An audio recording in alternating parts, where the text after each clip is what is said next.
ಮುಂದೆ ಈ ಮುಂದೆ ಬಂದಂಗೆ ರಾವಣ ಕುಂಭಕರ್ಣರ ಬಗ್ಗೆ ಬರ್ತದೆ ಆಚಾರ್ಯ.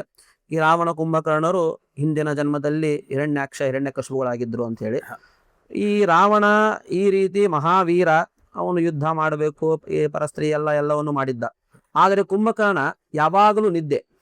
ಈ ಅಣ್ಣ ತಮ್ಮಂದ್ರು ಹಿಂಗಿದ್ರು ಕೂಡ ಈ ರಾವಣ ಹಿಂಗೆ ಕುಂಭಕರ್ಣಕ್ಕೆ ಯಾವಾಗಲೂ ನಿದ್ದೆ. ಇದ್ಯಾಕೆ ಆಚಾರ್ಯ? ಇದು ಏನು, ಇದರ ಒಂದು ಹಿನ್ನೆಲೆ ಏನು ಆಚಾರ್ಯ? ಅದು ಏನಂದ್ರೆ ಭಗವಂತನ ವ್ಯವಸ್ಥೆ ಹೇಗಿರುತ್ತೆ ಅನ್ನೋದಕ್ಕೆ ಇದೆಲ್ಲ ಅಂದರೆ ಅವನ ಚಿತ್ತಕ್ಕೆ ಬಂದಂತೆ ನಡೆಯೋದಿಲ್ಲ ಪ್ರಪಂಚ. ಅದರಲ್ಲಿ ಈ ಕುಂಭಕರ್ಣ ಏನಿದ್ದಾನೆ, ಕುಂಭಕರ್ಣ ಸದಾ ನಿದ್ದೆ, ಅವನದ್ದು ಸದಾ ನಿದ್ದೆ. ಯಾಕೆ ಹೀಗೆ ಅಂದರೆ, ಕುಂಭಕರ್ಣ ಏನು ಮಾಡ್ತಾನೆ, ಮೊದಲು ತಪಸ್ಸು ಮಾಡ್ತಾನೆ. ಅವನು ತಪಸ್ಸು ಮಾಡಿ ಬ್ರಹ್ಮದೇವರನ್ನು ಕುರಿತು ತಪಸ್ಸನ್ನು ಮಾಡಿ ಅವನದೊಂದು ಏನು ವ್ಯಕ್ತಿತ್ವ ಅಂದರೆ, ಅವನಿಗೆ ಜಗತ್ನಲ್ಲಿ ದೇವತೆಗಳೇ ಇರಬಾರ್ದು ಅಂತ, ಅದಕ್ಕೋಸ್ಕರ ತಪಸ್ಸು ಮಾಡ್ತಿದ್ದಂತ. ದೇವತೆಗಳು ಅನ್ನೋದೇ ಇರಬಾರ್ದು ಅವನಿಗೆ.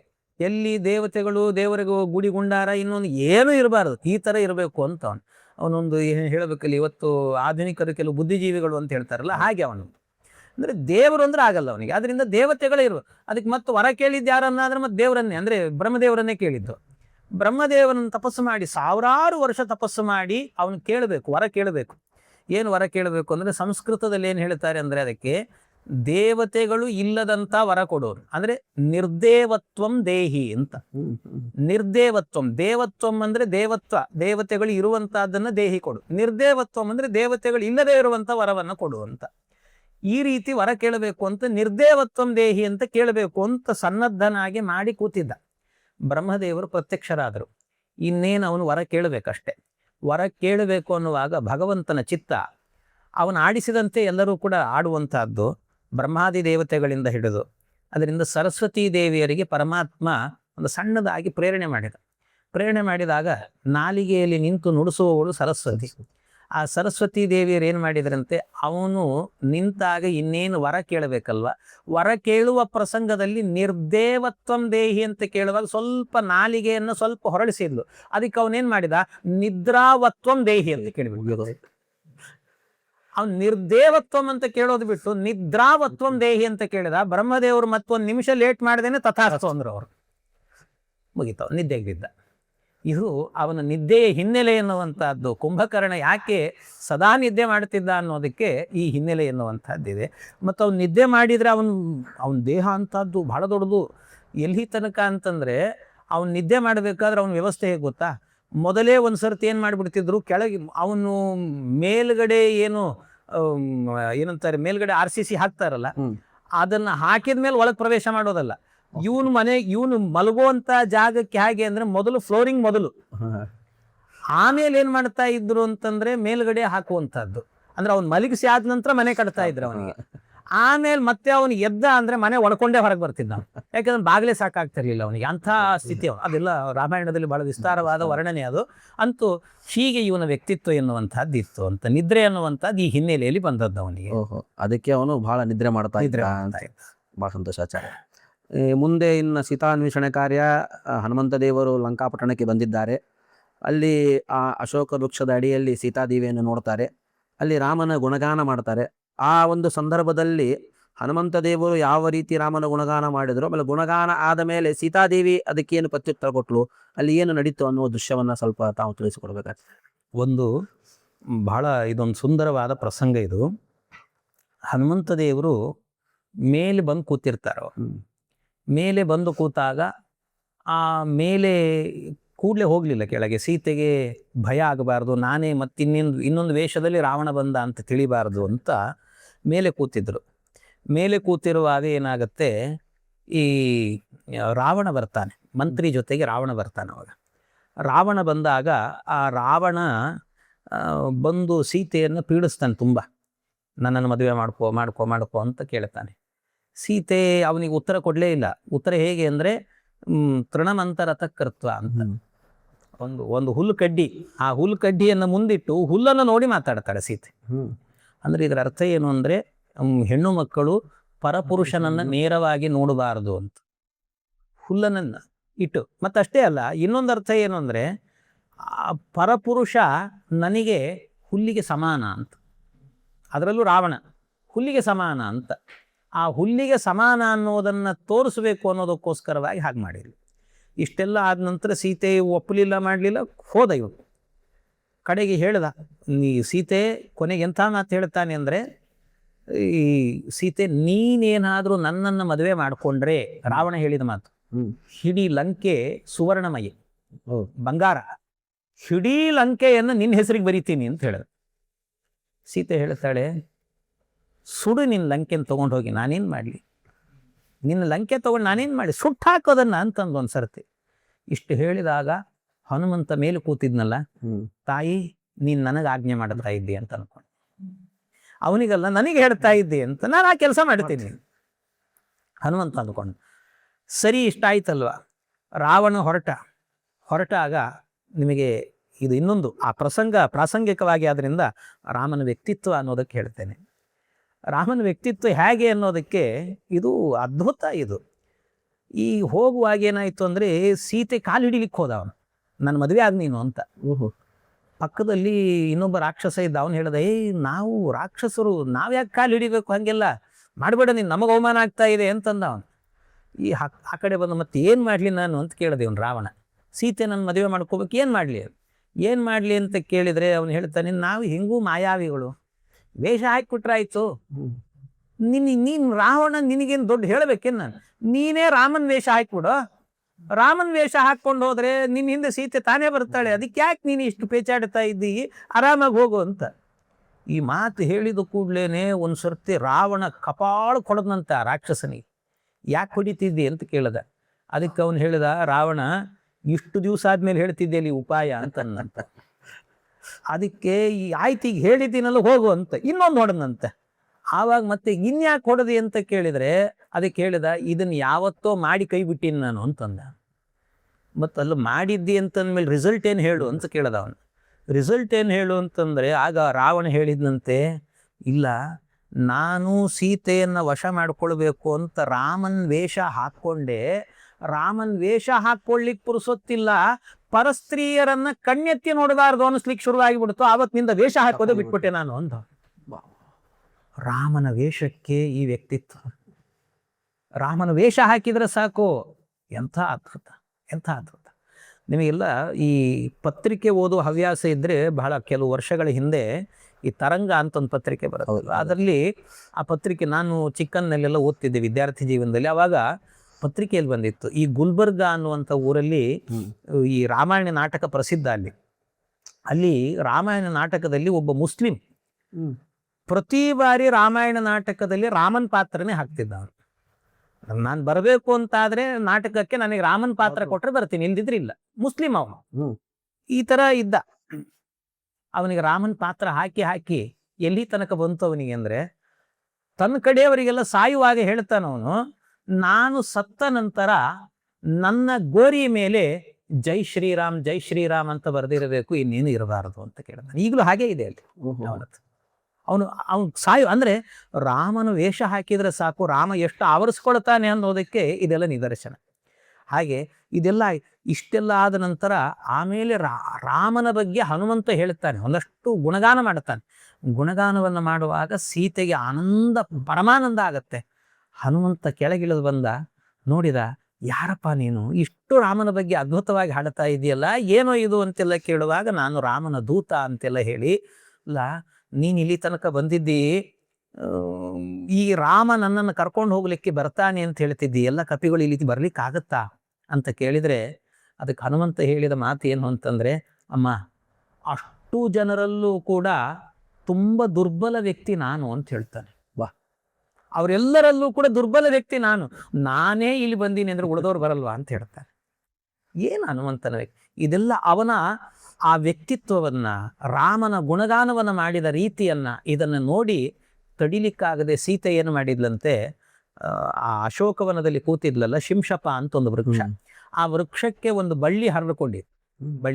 ಆ ಬಳ್ಳಿ ಅದೇನು ಅಂದರೆ ಈ ವಿಳ್ಯದೆಲೆ ಬಳ್ಳಿ, ಅದನ್ನು ಕಿತ್ತಿದ್ಲಂತೆ, ಅದನ್ನೇ ಒಂದು ಮಾಲೆ ಮಾಡಿದ್ಲು. ಮಾಲೆ ಮಾಡಿ ಹನುಮಂತನಿಗೆ ಹಾಕಿದ್ಲಂತೆ, ಅದನ್ನು ವಿಳ್ಯದೆಲೆಯ ಮಾಲೆಯನ್ನು ಹಾಕಿ. ಅಂದರೆ ಇದರ ಮೂಲಕ ತೋರಿಸಿದ್ದೆ ಅಂದರೆ, ಯಾರಾದರೂ ಕೂಡ ಜಗತ್ತಿನಲ್ಲಿ ದೇವರ ಬಗ್ಗೆ ಏನಾದರೂ ದೇವರ ಕಥೆಯನ್ನು ಚೆನ್ನಾಗಿ ವರ್ಣನೆ ಮಾಡಿದ್ರು ಅಂದರೆ ಅವ್ರಿಗೇನಾದರೂ ಕೊಡಬೇಕು ಅನ್ನೋದನ್ನು, ಅಂದರೆ ಅವರು ವೇದವ್ಯಾಸ ಪೀಠದಲ್ಲಿ ಕೂತಂತೆ ಅವರಿಗೊಂದು ಸನ್ಮಾನವನ್ನು ಮಾಡಬೇಕು ಅನ್ನೋದನ್ನು ಮೊಟ್ಟ ಮೊದಲು ಮಾಡಿ ತೋರಿಸಿದ್ದು ಸೀತಾಮಾತೆ ಅಂತ. ಅದಕ್ಕೆ ಮೊದಲು ಮಾಡಿದ್ದೇನು ಅಂತಂದರೆ ವಿಳ್ಯೆದೆಲೆಯ ಮಾಲೆಯನ್ನು ಮಾಡಿ ಹಾಕಿದ್ಲಂತೆ ಹನುಮಂತ ದೇವರಿಗೆ.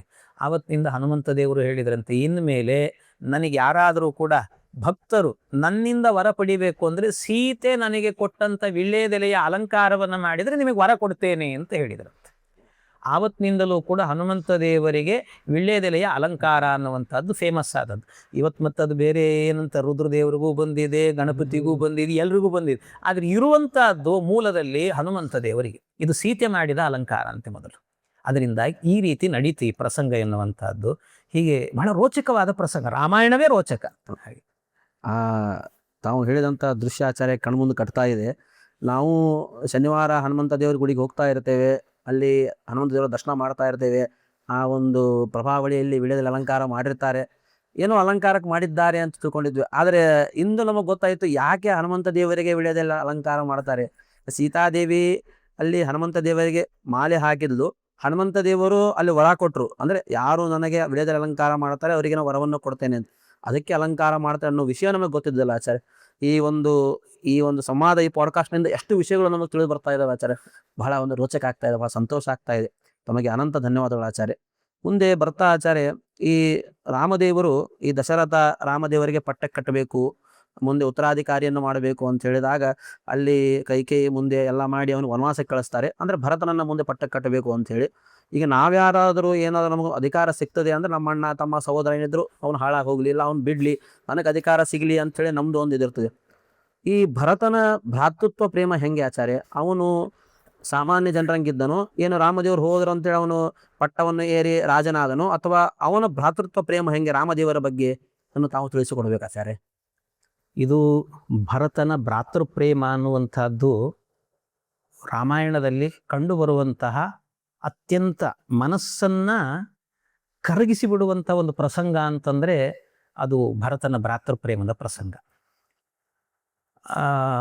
ಎಷ್ಟು ಅಂದರೆ ಸಾಮಾನ್ಯವಾಗಿ ನಮಗೆ ಹೇಗಿರುತ್ತೆ ಅಂದರೆ ನಮ್ಮ ಜೀವನಗಳಲ್ಲಿ ಅಣ್ಣ ತಮ್ಮಂದಿರು ಅಂದರೆ ಏನಾದರೂ ಒಂದು ಆಸ್ತಿ ಪಾಸ್ತಿ ಇದೆ ಅಂತ ಆದರೆ, ರಾಜ್ಯ ಇದೆ ಅಂತ ಆದರೆ ನನಗೆ ಬೇಕು ಅಂತ ಇರ್ತದೆ. ಆದರೆ ಭರತ ಮತ್ತು ರಾಮನ ಮಧ್ಯದಲ್ಲಿ ನಡೆದದ್ದು ಹೇಗೆ ಅಂದರೆ ನನಗೆ ಬೇಡ ಅಂತ ನಡೆದದ್ದು. ರಾಜ್ಯ ನನಗೆ ಬೇಕು ಅಂತ ನಾವು ಹೇಳಿದರೆ ಅವರಿಬ್ಬರಲ್ಲೂ ಕೂಡ ಬೇಡ ಅನ್ನುವ ಕಿತ್ತಾಟ, ನನಗೆ ಬೇಡ ಅಂತ. ಈ ವ್ಯಕ್ತಿತ್ವ ಎನ್ನುವಂಥದ್ದು ಇಬ್ಬರಲ್ಲೂ ಕೂಡ ಇದ್ದದ್ದು. ಭರತನಿಗೆ ತುಂಬ ಬೇಸರ. ಆ ಬೇಸರ ರಾಮ ಕಾಡಿಗೆ ಹೋದ ಅನ್ನುವಂಥ ಬೇಸರ ತಡ್ಕೊಳ್ಳಿಕ್ಕಾಗದೇನೆ ರಾಮನಿಗೋಸ್ಕರವಾಗಿ ಕಾಡಿಗೆ ಹೋಗ್ತಾನೆ. ಮತ್ತೆ ಕಾಡಿಗೆ ಹೋಗಿ ರಾಮನ್ ವಾಪಸ್ ಕರ್ಕೊಂಡು ಬರಬೇಕು ಅಂತ ಭರತ ಹೋದ. ತನ್ನ ಜೊತೆಗೆ ಎಲ್ಲರೂ ಬರ್ತಾರೆ. ಎಲ್ಲರೂ ಬಂದಾಗ ಅಲ್ಲಿ ಭರತ ಕೇಳ್ಕೊಳ್ತಾನೆ ರಾಮನನ್ನು, ಅಣ್ಣ ನೀನಿಲ್ಲದೆ ರಾಜ್ಯ ಇಲ್ಲ, ಅದರಿಂದ ಬರಲೇಬೇಕು. ಇಲ್ಲ, ನಾನು ಅಪ್ಪನಿಗೆ ಮಾತು ಕೊಟ್ಟಿದ್ದೀನಿ, ನಾನು ಬರಲ್ಲ.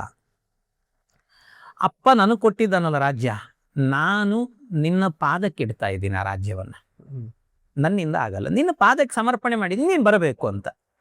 ಅಪ್ಪನ ಮಾತನ್ನು ಮೀರಿದಂತೆ ಆಗತ್ತೆ, ನಾನು ಬರಲ್ಲ.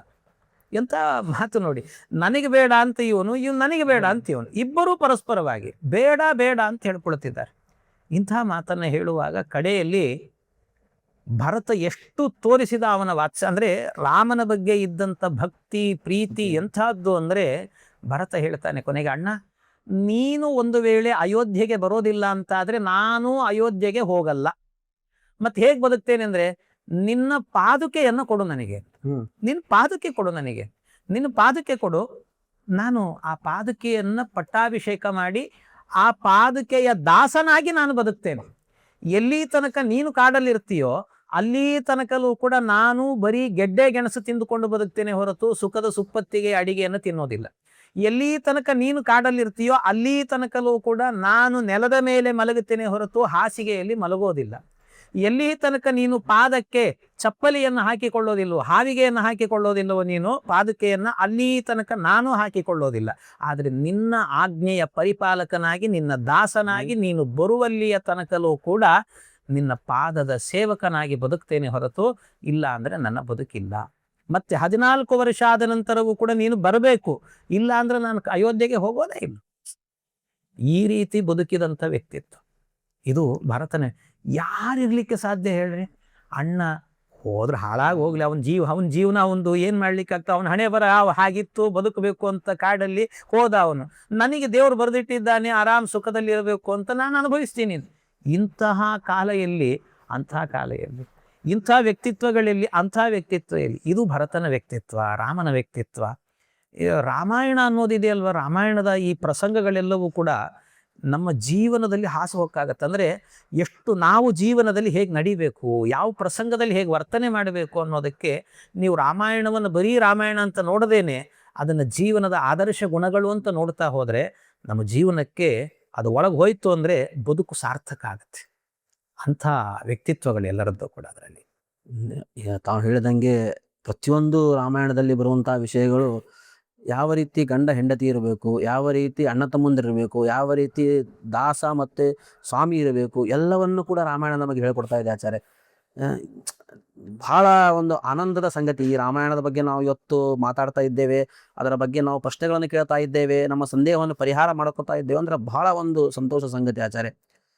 ಮುಂದೆ ಯುದ್ಧವಾಗ್ತದೆ, ರಾಮದೇವರು ರಾವಣನ ಸಂಹಾರವನ್ನು ಮಾಡ್ತಾರೆ. ಆಗ ರಾವಣ ಸತ್ತ ನಂತರ ಅಲ್ಲಿ ದೇಹ ಸಂಸ್ಕಾರವನ್ನು ಮಾಡಲು ವಿಭೀಷಣನಿಗೆ ಹೇಳ್ತಾರೆ ರಾಮದೇವರು. ಏನು ಹೇಳಿದ್ದಾರೆ ಆಚಾರ್ಯ? ಆ ಒಂದು ದೃಶ್ಯ ಸಂದರ್ಭ ಹೆಂಗೆ, ಯಾವ ರೀತಿ ಇತ್ತು ಅನ್ನೋದನ್ನು ನಾವು ತಿಳಿಸ್ಕೊಳ್ಬೇಕು ಆಚಾರ್ಯ. ಇದು ಒಂದು ರಾಮನ ವ್ಯಕ್ತಿತ್ವಕ್ಕೆ, ಅವನ ಆದರ್ಶ ಗುಣಕ್ಕೆ ಇದೊಂದು ಕನ್ನಡಿ. ಅಂದರೆ ಯಾಕೆ ಅಂದರೆ ರಾಮ ರಾವಣನನ್ನು ಸಂಹಾರ ಮಾಡುತ್ತಾನೆ. ರಾವಣನ ದೇಹ ಬಿದ್ದೋಯ್ತು. ಬಿದ್ದು ಕೂಡಲೇ ಆಗ ವಿಭೀಷಣ ರಾಮನ ಎದುರಲ್ಲಿ ಬಂದು ಹೇಳ್ತಾನೆ, ರಾಮ, ನೀನು ನಿನ್ನ ಹೆಂಡತಿಯನ್ನು ಕಳೆದುಕೊಂಡು ಪರದಾಡಿದೆ. ನೀನು ಇವತ್ತು ಇಷ್ಟು ಒದ್ದಾಡಲಿಕ್ಕೆ, ಇಷ್ಟೆಲ್ಲ ಆಗಲಿಕ್ಕೆ ಕಾರಣನೇ ಈ ರಾವಣ. ನನ್ನ ಅಣ್ಣನೇ ಆಗಿರಬಹುದು, ಆದರೆ ಇಷ್ಟು ನೀಚನಾಗಿದ್ದ, ಅದರಿಂದಾಗಿ ನಾನು ಅವನ ದೇಹಕ್ಕೆ ಸಂಸ್ಕಾರ ಮಾಡಲ್ಲ. ಸತ್ತ. ಈಗ ಆ ಕುಟುಂಬದಲ್ಲಿ ಇನ್ಯಾರಿಲ್ಲ, ಇರೋದು ಇವನೇ, ಮಾಡಬೇಕಾದವನು ಇವನೇ. ಇವನು ಹೇಳ್ತಾನೆ, ನಾನು ಆ ದೇಹಕ್ಕೆ ಸಂಸ್ಕಾರ ಮಾಡಲ್ಲ. ಇದು ರಾಮ, ನಾನು ನಿನಗೆ ಕೊಡುವಂಥ ಒಂದು ಮಾಡುವಂಥ ಒಂದು ಸೇವೆ ಇದು ಅಂತ. ಆ ರೀತಿಯ ಭಾವದಿಂದಾಗಿ ಅವನು ಹೇಳ್ತಾನೆ, ನಾನು ಇವನಿಗೆ ಮಾಡಲ್ಲ ಸಂಸ್ಕಾರವನ್ನು, ಇವನು ನನ್ನ ಅಣ್ಣನೇ ಅಲ್ಲ ಇವನು ಅನ್ನುವಂತೆ ವರ್ತನೆ ಮಾಡಿಕೊಂಡು ಮಾತನಾಡ್ತಾನೆ. ಈ ಮಾತನಾಡಿದಾಗ ರಾಮ ಏನು ಹೇಳಬೇಕು? ಹೌದಲ್ಲ, ಇವನೊಬ್ಬ ಅಯೋಗ್ಯ, ಇಂಥ ಒಬ್ಬ ವ್ಯಕ್ತಿ ನನ್ನ ಹೆಂಡತಿಯನ್ನು ಅಪಹರಣ ಮಾಡ್ಕೊಂಬಂದು ಮಾಡಬಾರ್ದು ಕೆಲಸಗಳನ್ನು ಮಾಡಿ, ಬರೀ ನನ್ನ ಹೆಂಡತಿ ಮಾತ್ರ ಅಲ್ಲ, ಜಗತ್ತಿನಲ್ಲಿರುವಂಥ ರಾವಣನ ವ್ಯಕ್ತಿತ್ವ ಏನು ಅಂದರೆ, ಆ ಕಾಲದಲ್ಲಿ ಜಗತ್ತಿನಲ್ಲಿ ಎಲ್ಲೆಲ್ಲಿ ಸುಂದರವಾದಂಥ ವಸ್ತುಗಳಿದೆಯೋ, ಸುಂದರವಾದ ಹೆಣ್ಣು ಮಕ್ಕಳಿದಾರೋ ಅವರೆಲ್ಲ ನನ್ನ ಮನೆಯಲ್ಲಿರಬೇಕು ಅಂತಿದ್ದ. ಅಂಥ ವ್ಯಕ್ತಿತ್ವ ಅವನದ್ದು. ಅದರಿಂದ ಅಂಥ ನೀಚ ಇವನು ಸತ್ತಲ್ಲ, ಇವನಿಗೆ ಈ ಸಂಸ್ಕಾರ ಆದರೆ ಯಾಕೆ ಮಾಡಬೇಕು, ಬೇಡ ಅಂತ ಹೇಳ್ಬೋದಿತ್ತು. ಆದರೆ ರಾಮ ಹೇಳ್ತಾನೆ, ವಿಭೀಷಣ ಬೇಡಪ್ಪ, ಹಾಗೆ ಮಾಡಬೇಡ. ಮರಣಾಂತಾನಿ ವೈರಾಣಿ. ಒಬ್ಬ ವ್ಯಕ್ತಿಯನ್ನು ದ್ವೇಷ ಮಾಡಬಹುದು ಅಂದರೆ ಭಾಳ ನೀಚ. ಅಂದರೆ ಎಲ್ಲಿ ತನಕ? ಅವನು ಸಾಯೋ ತನಕ ಅಷ್ಟೆ. ಸತ್ತ ಮೇಲೂ ಏನೋ ದ್ವೇಷ ಮಾಡೋದು. ದೇಹದ ಜೊತೆಗೇನು ದ್ವೇಷ? ಜೀವ ಇಲ್ಲ ಅದರಲ್ಲಿ, ಯಾಕೆ ದ್ವೇಷ ಮಾಡುತ್ತೆ? ಬೇಡ, ಸಂಸ್ಕಾರ ಮಾಡೋದಕ್ಕೆ, ಆ ದೇಹಕ್ಕೆ ಸಂಸ್ಕಾರ ಮಾಡೋಣ.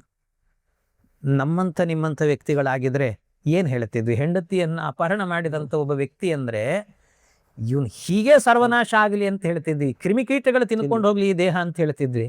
ಆದರೆ ರಾಮ ಆಡಿದಂಥ ಮಾತು ತಪ್ಪಪ್ಪ. ಮರಣಾಂತಾನಿ ವೈರಾಣಿ, ಸಾವಿನ ತನಕ ದ್ವೇಷ ಮಾಡು, ಅದಾದ ನಂತರವು ಮುಂದುವರಿಸ್ಲಿಕ್ಕೆ ಹೋಗಬೇಡ.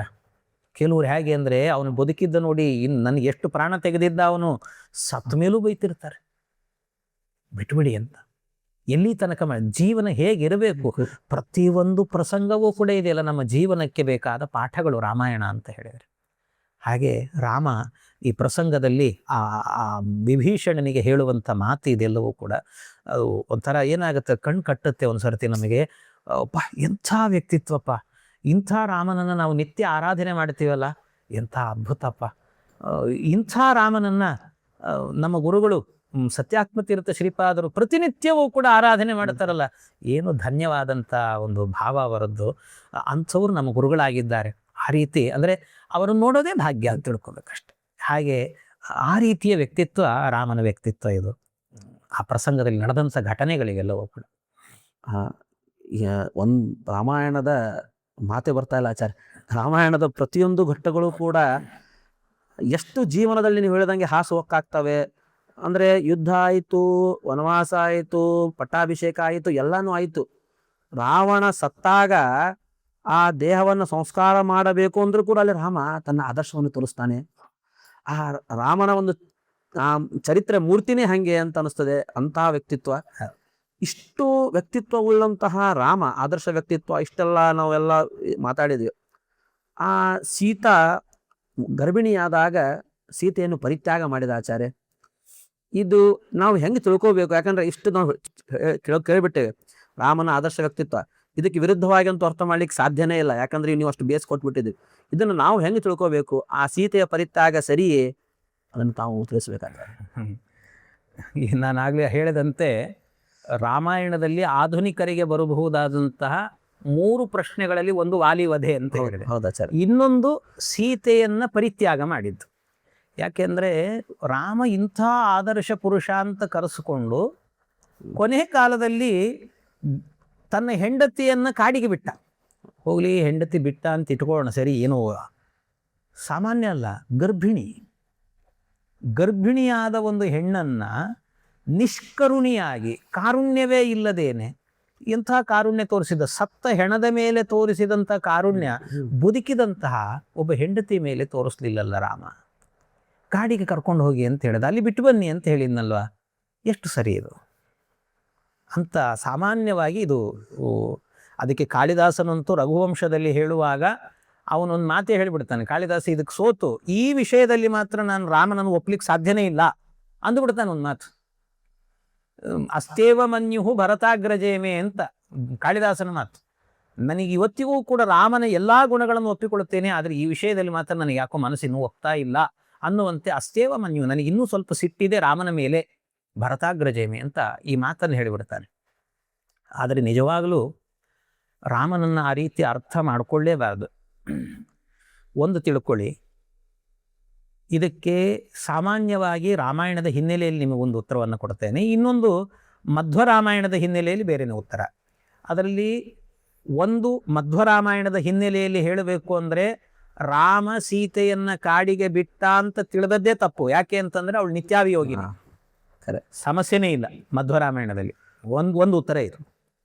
ಇನ್ನೊಂದು, ರಾಮ ಬಿಟ್ಟನಲ್ವಾ, ಯಾಕೆ ಬಿಟ್ಟ ಅಂತ ಹೇಳಿದರೆ ಆ ಕಾಲದಲ್ಲಿ ಸೀತೆಯ ಬಗ್ಗೆ ಒಂದು ಕೆಟ್ಟ ಅಭಿಪ್ರಾಯವನ್ನು ಮೂಡಿಸಿದ್ರು. ಅನೇಕ ರಾಕ್ಷಸರೆಲ್ಲರೂ ಕೂಡ ಸೇರಿಕೊಂಡು, ಕೆಲವರು ಇದ್ದರು ರಾಕ್ಷಸರು, ಸುರಾಣಕರು ಮೊದಲಾದಂಥ ರಾಕ್ಷಸರೆಲ್ಲರೂ ಕೂಡ ಅವರು ಏನು ಮಾಡಿದ್ರು ಅಂದರೆ, ಇದಕ್ಕೋಸ್ಕರವೇ ಬ್ರಹ್ಮದೇವರ ಹತ್ರ ವರ ಕೇಳಿದ್ರಂತೆ, ನಮಗೆ ಮೋಕ್ಷ ಬೇಕು ಅಂತ. ನಿಮಗೆ ಮೋಕ್ಷ ಸಿಗಬೇಕು ಅಂದರೆ ರಾಮ ಸೀತೆಯನ್ನ ಅಗಲಿಸಿ ನಿಮಗೆ ಮೋಕ್ಷ ಸಿಗತ್ತೆ ಅಂತ ಹೇಳಿದ್ರಂತೆ ಬ್ರಹ್ಮ. ನಿಮ್ಮ ಗತಿ ನಿಮಗಾಗತ್ತೆ ಅಂತ ಹೇಳಿದರು. ಅದಕ್ಕೆ ಸರಿ ಅಂತ ಬಂದು ಈ ಕೆಲಸ ಮಾಡಿದ್ರು ಅವರು. ಇಡೀ ಎಲ್ಲ ಕಡೆಯಲ್ಲೂ ಕೂಡ ಇದನ್ನು ಹರಡಿಸಿದರು. ಸೀತೆ ಸರಿ ಇಲ್ಲ, ಅವಳಿಗೆ ಇನ್ನೊಬ್ಬರ ಮನೆಯಲ್ಲಿ ಇದ್ದು ಬಂದದ್ದು, ಹಾಗೆ ಹೀಗೆ ಅಂತ. ಇದನ್ನು ಒಂದು ಸರ್ತಿ ಗೂಢಚಾರರಿಂದ ರಾಮನಿಗೆ ಗೊತ್ತಾಗತ್ತೆ ಈ ವಿಷಯ, ಸೀತೆಯ ಬಗ್ಗೆ ಇಂಥ ಒಂದು ಧೋರಣೆ ಇಟ್ಕೊಂಡಿದ್ದಾರೆ.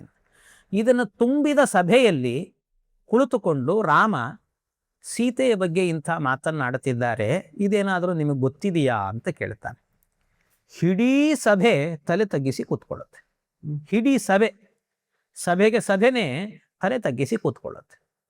ಇದನ್ನು ನೋಡುವಾಗ ರಾಮ ಯೋಚನೆ ಮಾಡಿದ, ಅಂದರೆ ಒಬ್ಬ ರಾಜನಾಗಿ ಅವನ ನೈತಿಕ ಧರ್ಮ ಏನು, ಹೇಗೆ ಬದುಕಬೇಕು ಅನ್ನೋದನ್ನು ಜಗತ್ತಿಗೆ ತೋರಿಸಬೇಕು ಅಂದರೆ ಒಂದು ಅಪವಾದ ಬಂದಾಗ ಒಬ್ಬ ನೈತಿಕತೆಯಿಂದ ಹೇಗೆ ಬದುಕಬೇಕು ಅನ್ನೋದನ್ನು ತೋರಿಸೋದಕ್ಕೋಸ್ಕರವಾಗಿ ರಾಮ ಏನು ಮಾಡಿದ ಅಂದರೆ ಸೀತೆಯನ್ನು ಪರಿತ್ಯಾಗ ಮಾಡಿದ. ಹೌದು, ಇಂಥ ಸೀತೆ ನೀವು ಅಶುದ್ಧ ಅಂತ ಹೇಳ್ತಿದ್ದೀರಲ್ಲ, ಅದಕ್ಕೆ ಮೊದಲೇ ಒಂದು ಅಗ್ನಿ ಪ್ರವೇಶ ಮಾಡಿಸಿದ್ದ, ಅದೆಲ್ಲ ಆಗಿತ್ತು. ಆದರೂ ಇಂಥ ಪ್ರಸಂಗ ಅಂದಾಗ ಬೇಡ ಅಂತ ದೂರ ಇಟ್ಟು. ಅಂದರೆ ದೂರ ಇಟ್ಟ ಅಂದರೆ ಸುಮ್ಮನೆ ದೂರ ಇಡಲಿಲ್ಲ, ಅಲ್ಲಿ ಒಂದು ವ್ಯವಸ್ಥೆ ಮಾಡಿದ್ದ, ಬೇಕಾದ ಎಲ್ಲ ವ್ಯವಸ್ಥೆಗಳನ್ನು ಕೂಡ ಮಾಡಿದ್ದ. ಆ ಕಾಡಿನಲ್ಲಿ ವಾಲ್ಮೀಕಿಗಳ ಆಶ್ರಮ, ಆ ಆಶ್ರಮದಲ್ಲಿ ಸೀತೆ ಇರಲಿಕ್ಕೆ ಬೇಕಾದಂಥ ವ್ಯವಸ್ಥೆ, ಸುತ್ತಮುತ್ತಲೂ ಕೂಡ ಪರಿಸರದಲ್ಲಿ ವಾಲ್ಮೀಕಿಗಳು, ಅವರ ಶಿಷ್ಯರು, ಇವರು ಇರಲಿಕ್ಕೆ ಬೇಕಾದಂಥ ವ್ಯವಸ್ಥೆ, ಹೀಗೆಲ್ಲ ಮಾಡಿ ಮತ್ತೆ ಕಾಡಿಗೆ ಕಳಿಸೋದು ಅಂದರೆ ಹೇಗೆ, ಹೋಗು ನೀನು ಅಂತ ಮನೆಯಿಂದ ಕುತ್ತಿಗೆಡು ಹೊರಗೆ ಹಾಕಲಿಲ್ಲ. ಮತ್ತೇನು, ಲಕ್ಷ್ಮಣನಿಗೆ ಕರೆದು ಹೋಗಿ ಅತ್ತಿಗೆಯನ್ನ ಅಲ್ಲಿ ತನಕಲ್ಲೂ ಕೂಡ ಬಿಟ್ಟು ಬರಬೇಕು ನೀನು ಅಂತ ಹೇಳಿ ರಥದಲ್ಲಿ ಕೂಡಿಸಿಕೊಂಡು ಹೋಗಿ ಗೌರವಯುತವಾಗಿ ಅವಳನ್ನು ಬಿಟ್ಟು ಅಲ್ಲಿ ಬೇಕಾದ ವ್ಯವಸ್ಥೆಗಳನ್ನು ಮಾಡಿ ಮತ್ತೆ ಅವಳಿಗೆ ತೊಂದರೆ ಆಗದೇ ಇರುವಂತೆ ನೋಡಿಕೊಳ್ಳಿಕ್ಕೆ ಅಂತ ಗೂಢಚಾರರನ್ನು ಕೂಡ ಇಟ್ಟಿದ್ದ ರಾಮ. ಇಷ್ಟನ್ನೆಲ್ಲ ವ್ಯವಸ್ಥೆ ಮಾಡಿದ್ದ. ಆದರೆ ತ್ಯಾಗ ಮಾಡಿದ್ದು ಯಾಕೆ ಅಂತ ಹೇಳಿದರೆ, ಒಬ್ಬ ರಾಜನಾದಂಥ ವ್ಯಕ್ತಿ ರಾಜ್ಯಕ್ಕೋಸ್ಕರ, ರಾಜ್ಯವೂ ತನ್ನದ್ದು, ತಾನು ಮಾಡಿದ ತಪ್ಪಾಗಿದ್ರೂ ಕೂಡ ಅದನ್ನೂ ಸೇರಿಸ್ಕೊಳ್ತೇನೆ, ಅದನ್ನು ಸರಿಯತ್ ಮಾಡ್ಕೊಳ್ತೀನಿ, ಹಾಗಿರಬಾರ್ದು. ನೈತಿಕ ಧರ್ಮದಿಂದ ಬದುಕಬೇಕು, ನೈತಿಕತೆಯಿಂದ ಬದುಕಬೇಕು ಅನ್ನೋದನ್ನ ತೋರಿಸೋದಕ್ಕೋಸ್ಕರ ಕೆಲವು ಪ್ರಸಂಗಗಳು ಬಂದಾಗ ಯಾವ ರೀತಿ ನಡ್ಕೊಳ್ಬೇಕು ಅಂತ ಇದನ್ನು ತೋರಿಸೋದಕ್ಕೋಸ್ಕರ ರಾಮ ಈ ರೀತಿ ಮಾಡಿದ್ದೇ ಹೊರತು ಅವನಲ್ಲಿ ಕಲಂಕ ಇದೆ ಅಂತ ತಿಳಿಬಾರ್ದು. ಆ ವಿಷಯದಲ್ಲಿ ಅರ್ಥ ಆಯ್ತು ಆಚಾರ್ಯ. ತಾವು ಇದನ್ನು ಬಹಳ ಸುಂದರವಾಗಿ ನಮಗೆ ವಿವರಣೆ ಮಾಡಿದ್ರಿ ಆಚಾರ್ಯ. ಈಗ ರಾಮ ರಾಜ ನೈತಿಕತೆ ಅಂದರೆ ರಾಜನ ಯಾವ ರೀತಿ ನೈತಿಕತೆ ಇರಬೇಕು, ಪ್ರಜೆಗಳನ್ನು ಯಾವ ರೀತಿ ಕಾಪಾಡಬೇಕು ಅನ್ನೋದನ್ನು ತಾವು ಹೇಳಿದ್ರಿ. ಹಾಗಾದರೆ ಈ ರಾಮರಾಜ್ಯ ಅಂತಾರೆ. ಆ ರಾಮರಾಜ್ಯ ಹೆಂಗಿತ್ತು ಆಚಾರ್ಯ? ಆ ರಾಮರಾಜ್ಯದ ಏನೇನಿತ್ತು ರಾಮರಾಜ್ಯದಲ್ಲಿ? ಏನು ರಾಮರಾಜ್ಯ ಅಂದ್ರೆ ಏನು, ಅದ್ರ ಬಗ್ಗೆ ತಾವು ಹೇಳಬೇಕು ಅಂತ ಹೇಳಿ ಆಚಾರ್ಯ. ರಾಮರಾಜ್ಯ ಅಂತಂದರೆ ಒಂದು ಮಾತು ಹೇಳ್ತಾರೆ, ಸುಲಭಂನ ಕಿಂಚಿತ್. ಅಂದರೆ ಸುಲಭ, ಏನು ಬೇಕೋ ಅದು ಸಿಕ್ತಿತ್ತು ಅಂತ, ಬೇಕಾದ್ದು. ಮತ್ತು ಯಾರೂ ಕೂಡ ಅಕಾಲ ಮರಣ ಬರ್ತಿರ್ಲಿಲ್ಲ, ಯಾರೋ ಒಬ್ಬರಿಗೆ ಸಂತಾನ ಇಲ್ಲ ಅಂತ ಆಗ್ತಿರ್ಲಿಲ್ಲ. ಕೆಲವರಿಗೆ ಇರುತ್ತೆ ಸಂತಾನ ಇಲ್ಲ ಅಂತ ದುಃಖ ಇರುತ್ತೆ, ಕೆಲವರಿಗೆ ಅಕಾಲ ಮರಣ ಬರುತ್ತೆ, ಇನ್ನೊಬ್ಬರಿಗೆ ಏನೋ ರೋಗ ಬರುತ್ತೆ. ಇಂಥ ಪ್ರಸಂಗಗಳು ರಾಮನ ರಾಜ್ಯದಲ್ಲಿ ಒಂದೇ ಒಂದು ನಡೀತಿರ್ಲಿಲ್ಲ. ಇದು ರಾಮನ ರಾಜ್ಯ. ಇದಲ್ಲದೆ ಪ್ರತಿಯೊಬ್ಬರಿಗೂ ಕೂಡ ನ್ಯಾಯ ಎನ್ನುವಂಥದ್ದು ಇತ್ತಂತೆ ರಾಮನ ರಾಜ್ಯದಲ್ಲಿ. ನಿಮಗೆ ರಾಮನ ರಾಜ್ಯದಲ್ಲಿ ಎಂಥ ನ್ಯಾಯ ಇತ್ತು ಅನ್ನೋದಕ್ಕೆ ಸಂಗ್ರಹ ರಾಮಾಯಣ ಅಂತ ನಾರಾಯಣ ಪಂಡಿತಾಚಾರ್ಯರು ಒಂದು ಗ್ರಂಥ ಬರೆದಿದ್ದಾರೆ. ಆ ಸಂಗ್ರಹ ರಾಮಾಯಣದಲ್ಲಿ ಒಂದು ಕತೆ ಹೇಳ್ತಾರೆ. ಏನು ಅಂದರೆ, ರಾಮನ ರಾಜ್ಯ ಹೇಗಿತ್ತು ಅಂತ. ಈ ರಾಮ ಅವನಿಗೆ ಒಂದು ಸ್ವಲ್ಪ ಬೇಜಾರಾಗಿತ್ತಂತೆ. ನನ್ನ ರಾಜ್ಯದಲ್ಲಿ ಒಬ್ಬರೇ ಒಬ್ಬರು ಒಂದು ದಿವಸವೂ ಕೂಡ ಬಂದು ಇಂಥವನು ತಪ್ಪು ಮಾಡಿದ್ದಾನೆ ಅಂತ ದೂರು ಕೊಡ್ತಾ ಇಲ್ಲ. ಯಾರಿಗಾದ್ರೂ ಒಬ್ರಿಗೆ ಶಿಕ್ಷೆ ಕೊಡಬೇಕಲ್ವ? ರಾಜನಾಗಿ ಒಬ್ಬರಿಗೂ ಶಿಕ್ಷೆ ಕೊಡ್ಲಿಕ್ಕೆ ಆಗ್ತಾ ಇಲ್ಲ, ಎಲ್ಲರೂ ಚೆನ್ನಾಗಿದ್ದಾರೆ, ಏನಿದು ಒಬ್ಬರಿಗೆ ಶಿಕ್ಷೆ ಕೊಡುವಂತೆ ಆಗಬೇಕಲ್ಲ ಅಂತ ಯೋಚನೆ ಮಾಡಿದ್ದಂತೆ ನಾವು. ಅದಕ್ಕೋಸ್ಕರವೇನೆ ಏನು ಮಾಡಿದ್ದಂತೆ, ಒಂದು ಕಟ್ಟೆ ಕಟ್ಟಿಸಿಟ್ಟಿದ್ದ, ಒಂದು ಗಂಟೆ ಕಟ್ಟಿಸಿದ್ನಂತೆ. ಒಂದು ಕಟ್ಟೆ ಕಟ್ಟಿಸಿ ಆ ಕಟ್ಟೆಯ ಹತ್ತಿರದಲ್ಲಿ ಒಂದು ಗಂಟೆ, ಆ ಗಂಟೆ ಬಾರಿಸಿದ್ರೆ ಅದಕ್ಕೆ ಹೆಸರೇ ಆಗಿಟ್ಟಿದ್ದು, ದೂರು ಕಟ್ಟೆ ಅಂತಲೇ ಹೆಸರಿಟ್ಟಿದ್ದಂತೆ. ದೂರು ಕೊಡೋದು ಅಂದ್ರೆ ಚಾಡಿ ಹೇಳೋದು, ಕಂಪ್ಲೇಂಟ್. ಅದು ದೂರು ಕಟ್ಟೆ ಅಂತ. ಈ ಮಾರಾಟಕ್ಕೆ ಇದ್ರೆ ಅದು ಮಾರುಕಟ್ಟೆ ಅಂತ, ಇದು ದೂರು ಕಟ್ಟೆ ಅಂತ. ಹಾಗೆ ದೂರು ಕಟ್ಟೆ ಅಂತ ಮಾಡಿಸಿದ್ದಂತೆ. ಆ ದೂರು ಕಟ್ಟೆ ಅಂತ ಮಾಡಿಸಿ ಗಂಟೆ ಇಟ್ಟಿದ್ದ ಅಲ್ಲಿ, ಯಾರಾದ್ರೂ ಬಂದು ಗಂಟೆ ಬಾರಿಸ್ಬೇಕು ಅಂತ. ಯಾರೂ ಬರಲಿಲ್ಲ. ಒಂದು ದಿವಸ ಲಕ್ಷ್ಮಣನಿಗೆ ಹೇಳಿದ್ನಂತೆ, ಲಕ್ಷ್ಮಣ ಏನು ಮಾಡ್ತೀಯೋ ಗೊತ್ತಿಲ್ಲ, ನನಗೊಬ್ಬರಾದರೂ ದೂರ ಹೇಳಲಿಕ್ಕೆ ಬರಬೇಕು. ಇವತ್ತೊಂದು ಕೆಲಸ ಮಾಡಿ, ನೀನು ಆ ದೂರು ಕಟ್ಟೆ ಹತ್ರ ಕೂತ್ಕೊಂಡಿರು, ಆ ಕಡೆ ಸುಮ್ಮನೆ ಯಾರಾದರೂ ಓಡಾಡಿದ್ರೆ ಸಾಕಿ ಹಾಕೊಂಬಂದ್ಬಿಡು, ನೀವು ದೂರ ಹೇಳಲಿಕ್ಕೆ ಬಂದಿರಿ ಅಂತಲೇ ಹಿಡ್ಕೊಂಬಂದ್ಬಿಡು ಅವ್ರನ್ನ ಅಂತ ರಾಮ ಹೇಳಿದ್ನಂತೆ. ಸರಿ ಆಯಿತು ಅಂತ ಲಕ್ಷ್ಮಣ ಕೂತೇ ಇದ್ದ. ಆ ಜಾಗಕ್ಕೆ ಏನಾಯ್ತಂತೆ, ಒಂದು ನಾಯಿ ಬಂತಂತೆ. ಬೇರೆ ಮನುಷ್ಯರು ಬರಲಿ, ನಾಯಿ ಬಂತು. ನಾಯಿ ಬಂದ ಕೂಡಲೇ ಈ ಲಕ್ಷ್ಮಣ ಏನು ಮಾಡಿದ, ಓಡಿ ಹೋಗಿ ಆ ನಾಯಿನೇ ಹಿಡ್ಕೊಂಡಂತೆ. ನೀ ಅದೆಲ್ಲ ಗೊತ್ತಿಲ್ಲ, ಇಲ್ಲಿ ದೂರು ಕಟ್ಟೆ ಹತ್ರ ಬಂದು ರಾಮ ಹೇಳಿದ್ದ, ನೀ ದೂರ ಹೇಳಬೇಕು ಅಂತ ಕರ್ಕೊಂಬ. ಆ ನಾಯಿ ಹೇಳ್ತಂತೆ, ಲಕ್ಷ್ಮಣ ನೀನು ಹಾಗೆಲ್ಲ ಮಾಡಬೇಡ, ನನ್ನನ್ನು ನಾ ಬಂದದ್ದೇ ದೂರ ಹೇಳಲಿಕ್ಕೆ ಅಂತಂತ, ನಾ ಬಂದದ್ದೇ ಅದಕ್ಕೆ ಅಂತ. ನಾಯಿ ದೂರ ಹೇಳಲಿಕ್ಕೆ ಬಂದಿದ್ದು ಆಶ್ಚರ್ಯ ಆಯಿತು. ರಾಮನ್ ಕರೆದ್ರು, ದೂರ ಹೇಳಲಿಕ್ಕೆ ಬಂದಿದ್ದಾರೆ ಅಂತ ಭಾರಿ ಖುಷಿ ಆಯಿತು. ಆಯಿತು ಅಂತ ಬಂದರು. ಬಂದಾಗ ಏನಾಯಿತು ಅಂದರೆ, ಆ ನಾಯಿ ಹೇಳ್ತಂತೆ, ರಾಮ ನನ್ನಷ್ಟಕ್ಕೆ ನಾನು ಬೀದಿಯಲ್ಲಿ ಮಲಗಿದ್ದೆ, ಬೀದಿ ನಾಯಿ ಅಂತಲೇ ಕರೀತಾರೆ ನಾನು ಬೀದಿಯಲ್ಲಿ ಮಲಗಿದ್ದೆ. ಬೀದಿಯಲ್ಲಿ ಮಲಗಿದಾಗ ಒಬ್ಬ ಸನ್ಯಾಸಿ, ಒಬ್ಬ ಬೌದ್ಧ ಸನ್ಯಾಸಿ, ಆ ಸನ್ಯಾಸಿ ಏನು ಮಾಡಿದ, ನಾನು ಮಲಗಿದ್ರೆ ಕಲ್ಲು ತಗೊಂಡು ಹೊಡೆದಿದ್ದ, ನನ್ನ ನೋವಾಗಿದೆ, ನನಗೆ ಅವನಿಗೆ ಶಿಕ್ಷೆ ಆಗಬೇಕು. ಆ ಸನ್ಯಾಸಿನ ಕರೆಸ್ರಿ ಅಂದ ರಾಮ. ಕರೆಸಿದ್ರೆ ಅವನು ಬಂದಂತೆ. ಬಂದು ಕೂಡಲೇ ಕೇಳಿದ, ಹೌದಾ ನೀನು ಕಲ್ಲು ಹೊಡೆದಂದು ಹೌದಾ? ಅವನು ಹೌದು ಅಂತಲೇ ಹೇಳ್ದ. ಪಾಪ ಹೌದು ಅಂತ ಒಪ್ಪಿಕೊಂಡ. ಯಾಕೆ ಹೊಡೆದಿ ಅಂತ ಕೇಳಿದಂತೆ. ಅದಕ್ಕೆ ಅವನು ಹೇಳಿದ, ಏನಿಲ್ಲ, ಕಲ್ಲು ಹೊಡೆದಾಗ ಒಂದು ಸರ್ತಿ ಆ ನಾಯಿ ಕುಯ್ ಅಂತದಲ್ಲ, ಅದಕ್ಕೆ ಕೇಳಬೇಕು ಅನ್ನಿಸ್ತು, ಅದಕ್ಕೆ ಹೊಡೆದೆ ಅನ್ನಂತೆ. ಒಬ್ಬೊಬ್ಬರಿಗೆ ಒಂದೊಂದು ವಿಕೃತವಾದ ಆನಂದ ಇರ್ತದೆ ಒಬ್ಬೊಬ್ಬರಿಗೆ. ಹಾಗೆ ಅದನ್ನು ಕೇಳಬೇಕು ಅನ್ನಿಸ್ತು, ಹೊಡೆದೆ ಅಂತಂದ. ಎಂಥ ಕೆಲಸ ಮಾಡಿದ್ದೆ, ಈಗ ಶಿಕ್ಷೆ ಕೊಡಬೇಕು ಅಂತ. ಅದಕ್ಕೆ ಈ ನಾಯಿ ಹೇಳ್ತಂತೆ, ಶಿಕ್ಷೆ ನಾನು ಅನೌನ್ಸ್ ಮಾಡ್ತೀನಿ ಅಂತ ಹೇಳ್ತ ನಾಯಿ. ಅದಕ್ಕೆ ರಾಮ ಹೇಳಿದೆ ಆಯ್ತು ಹಾಗಾದ್ರೆ ನೀನೇ ಮಾಡು ಅಂತ. ಏನಿಲ್ಲ, ಅಲ್ಲೊಂದು ಪರ್ವತ ಇತ್ತು, ಕಾಲಂಜರ ಪರ್ವತ ಅಂತ ಒಂದು ಪರ್ವತ. ಆ ಪರ್ವತದ ಮೇಲೆ ಒಂದು ರುದ್ರದೇವರ ಗುಡಿ ಇತ್ತಂತೆ. ಆ ರುದ್ರದೇವರ ಗುಡಿಯಲ್ಲಿ ಅರ್ಚಕ ಸ್ಥಾನ ಕೊಡು ಇವನಿಗೆ ಅಂತ, ಅರ್ಚಕನ ಸ್ಥಾನ ಕೊಡು ಅಂತ ನಾಯಿ ಹೇಳ್ತಂತೆ. ಈ ರಾಮ ಹೇಳ್ದ, ಅಯ್ಯೋ ನಿನ್ನ ನಾಯಿ ಅನ್ನೋದು ಇದಕ್ಕೆ ನೋಡು, ಯಾಕೆ ಯಾರಾದರೂ ಹೊಡೆದಿದ್ರೆ ತಿರುಗಿ ಹೊಡಿ ಅನ್ನಬೇಕು, ಅಥವಾ ಇನ್ನೇನಾದರೂ ಶಿಕ್ಷೆ. ಹೋಗಿ ಹೋಗಿ ಒಳ್ಳೆ ಬೆಟ್ಟದಲ್ಲಿರುವಂಥ ದೊಡ್ಡ ದೇವಸ್ಥಾನಕ್ಕೆ ಒಳ್ಳೆ ಆದಾಯ ಇದೆ ಅಲ್ಲಿ, ಅಂತಲ್ಲಿ ಅರ್ಚಕ ಸ್ಥಾನ ಕೊಡು ಅಂದರೆ ಪ್ರಮೋಷನ್ ಕೊಟ್ಟಂತೆ ಆಯಿತು. ಏನು ನಾಯಿನೋ ಏನೋ ನೀನು ಅಂದ ರಾಮ. ಅಂದದ್ದಕ್ಕೆ ರಾಮ, ಆ ನಾಯಿ ಹೇಳುತ್ತಂತೆ, ರಾಮ ಹಂಗೆ ಅನ್ಬೇಡ, ಅವನಿಗೆ ಆ ಸ್ಥಾನ ಕೊಡು ಅಂತ. ಯಾಕೆ ಅಂತಂದರೆ ಆ ರುದ್ರದೇವರ ಗುಡಿ ಇದೆಯಲ್ವ, ಅಲ್ಲಿಗೆ ಪ್ರತಿ ಸೋಮವಾರವೂ ಕೂಡ ರುದ್ರದೇವರಿಗೆ ದೀಪ ಹಚ್ಚಬೇಕು ಅಂತ ಅನೇಕ ಮಂದಿ ಲೀಟರ್ ಗಟ್ಟಲೆ ಎಣ್ಣೆ ತಂದು ಕೊಡ್ತಾರೆ.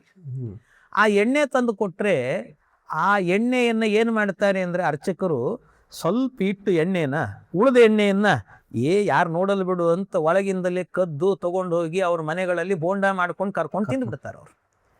ಅದು ಆದ ನಂತರ ಅವನಿಗೆ ಈ ರೀತಿ ದೇವರಿಗೆ ಕೊಟ್ಟ ಎಣ್ಣೆಯನ್ನು ತಾವು ಬಳಸ್ಕೊಂಡು ಈ ಥರ ಮಾಡ್ತಾರಲ್ಲ, ಆ ಪಾಪಕ್ಕೆ ಮುಂದಿನ ಜನ್ಮದ ಶಿಕ್ಷೆ ಏನು ಅಂದರೆ ಅವನು ನಾಯಿಯಾಗಿ ಹುಡ್ತಾನೆ. ಆಗ ಅವನಿಗೆ ಇನ್ನೊಬ್ರು ಕಲ್ಲು ಹೊಡಿತಾರೆ, ಆವಾಗ ನೋವೇನು ಅಂತ ಗೊತ್ತಾಗತ್ತೆ ಅವನಿಗೆ. ಅದಕ್ಕೆ ರಾಮ ಕೇಳಿದ್ನಂತೆ, ಅಲ್ಲೋ ನಿನಗೆ ಹೆಂಗೆ ಗೊತ್ತಿದೆಲ್ಲ ಅಂತ ಕೇಳಿ. ನಾನು ಹಿಂದಿನ ಜನ್ಮದಲ್ಲಿ ಅಲ್ಲಿ ಅರ್ಚಕನಾಗಿದ್ದೆ ಅಂತ ಹೇಳ್ತಂತ. ಅದು ಅಂದರೆ ರಾಮನ ರಾಜ್ಯ ಹೇಗಿತ್ತು ಅಂದರೆ ಒಂದೇ ಒಂದು ತಪ್ಪು ಬರ್ತಿರ್ಲಿಲ್ಲ, ದೂರ ಬರ್ತಿರ್ಲಿಲ್ಲ. ಬಂದರೂ ಕೂಡ ಅದು ನಾಯಿ ಆಗಿದ್ರೂ ಕೂಡ ಅದಕ್ಕೊಂದು ನ್ಯಾಯ ಸಿಗ್ತಾ ಇತ್ತಂತೆ. ಇಂಥ ರಾಜ್ಯ ಅದು ರಾಮನ ರಾಜ್ಯ. ಹೀಗೆ ಅದು ಪೂರ್ಣ ರಾಜ್ಯದ ವರ್ಣನೆ ಮಾಡೋದೇ ಒಂದು ದೊಡ್ಡದು ಅದ್ಭುತ. ಅದು ರಾಮರಾಜ್ಯದ ಪರಿಕಲ್ಪನೆಯನ್ನ ತಾವು ನಮಗೆ ಬಹಳ ಒಂದೇ ಉದಾಹರಣದಲ್ಲಿ ಆ ಒಂದು ಪರಿಕಲ್ಪನೆಯನ್ನು ಬಹಳ ಚೆಂದಾಗಿ ಮೂಡಿಸಿದರೆ ಆಚಾರ್ಯ. ಆ ದೇವರ ವಸ್ತುಗಳನ್ನು ಕದ್ದು ಮಾರಾಟ ಮಾಡಿ ತಿಂದರೆ ನಾಯಿ ಆಗ್ತಾನೆ. ಈಗಿನ ಸಮಾಜದಲ್ಲಿ ನಾವು ಏನೋ ದೇಣಿಗೆಯನ್ನು ಸಂಗ್ರಹಣ ಮಾಡಿ ಏನೋ ಮಾಡಿ ಗುಳು ಮಾಡಿಬಿಡ್ತಾರೆ. ಎಂಥ ಮುಂದೆ ಜನ್ಮ ಬರಬೇಕು, ಬರಬಾರದು, ಯಾರಿಗೂ ಅಂತ ಜನ್ಮ ಬರೋದು ಬೇಡ. ಈ ಒಂದು ನಾಯಿಯ ಉದಾಹರಣೆಯನ್ನು ತೆಗೆದುಕೊಂಡು ಅದನ್ನು ಅದಕ್ಕೆ ಒಂದು ನಮ್ಗೆ ತಿಳುವಳಿಕೆ ಇದೆ. ಅಂದರೆ ನಾವು ಅದರಿಂದ ಏನು ತಿಳ್ಕೊಬೇಕಂದ್ರೆ ಆ ದೇವರ ಹಣವನ್ನು ನಾವು ದೇವರ ಕಾರ್ಯಕ್ಕಾಗಿ ಉಪಯೋಗ ಮಾಡಬೇಕು ಅನ್ನೋದೊಂದು ನಮಗೆ ಅಲ್ಲಿಂದ ತಿಳಿದು ಬರ್ತಾ ಇದೆ ಆಚಾರ್ಯ. ಇಷ್ಟೆಲ್ಲ ಇತ್ತು ರಾಮರಾಜ್ಯದಲ್ಲಿ. ಆ ನಾಯಿ ಕೂಡ ಪ್ರಮೋಷನ್ ಕೊಡ್ತು ಅಂತ ಹೇಳಿದ್ರಿ. ಆ ಅರ್ಚಕನ ಮುಂದೆ ಬಿಡ್ರಿ, ಅವನು ಬಂದು ನಾಯಿ ಆಗ್ತಾನೆ, ಅರ್ಚಕರ ಸ್ಥಾನವನ್ನು ಕೊಡು, ಪ್ರಮೋಷನ್ ಹಾಕಿ ಕೊಡ್ತದೆ ಅಂತೇಳಿ. ಇಷ್ಟೆಲ್ಲ ಇದ್ದಾಗೂ ಕೂಡ ರಾಮ ಮಹಾ ತಪಸ್ವಿಯಾದ ಆ ಶಂಭೂಕ ಸಾಧು, ಆ ಸಾಧುನ ಹತ್ಯೆ ಮಾಡಿದ, ಕೊಲೆ ಮಾಡಿದ. ಯಾಕೆ? ರಾಮರಾಜ್ಯದಲ್ಲಿ ಎಲ್ಲ ಇತ್ತು, ಸಾಧುಗಳ ರಕ್ಷಣೆ ಆಗ್ತಾ ಇತ್ತು, ಸ್ತ್ರೀಯರಿಗೆ ಅವ್ರಿಗೆ ಏನು ಬೇಕಾದ ಸಿಗ್ತಾ ಇತ್ತು, ಎಲ್ಲವೂ ಸುಲಭವಿತ್ತು. ಆದರೂ ಆ ಶಂಭೂಕನನ್ನ, ಮಹಾ ತಪಸ್ವಿಯಾದ ಶಂಭೂಕನನ್ನು ರಾಮ ಯಾಕೆ ವಧೆ ಮಾಡಿದ? ಇದರ ಹಿನ್ನೆಲೆ ಏನು ಆಚಾರ್ಯ? ಇದು ಬಹಳ ಅಂದರೆ ನಾನು ಹೇಳಿದಂತೆ ಆಗಲೇ ರಾಮಾಯಣದಲ್ಲಿ ಇರುವಂತಹ ಆಧುನಿಕರಿಗೆ ಅತ್ಯಂತ ಕಣ್ಣು ಕುಕ್ಕುವಂಥ ಪ್ರಶ್ನೆಗಳಲ್ಲಿ ಇದು ಒಂದು, ಇದು ಮೂರನೇದ್ದೇ. ಶಂಭೂಕನ ವಧೆ. ಯಾಕೆಂದ್ರೆ ಶಂಭೂಕ ತಪಸ್ಸನ್ನ ಮಾಡುತ್ತಾ ಇದ್ದ, ತಪಸ್ಸು ಮಾಡುವಂತ ವ್ಯಕ್ತಿಯನ್ನ ಕೊಂದ ಅಂತ. ಅದಕ್ಕೆ ಬಹಳ ಜನ, ಶಂಭೂಕ ಅವನೊಬ್ಬ ಶೂದ್ರ, ಹಾಗಾಗಿ ಶೂದ್ರನಾದ ವ್ಯಕ್ತಿ ತಪಸ್ಸು ಮಾಡಿದ ಅಂದ್ರೆ ರಾಮ ಕೊಲ್ತಾನೆ.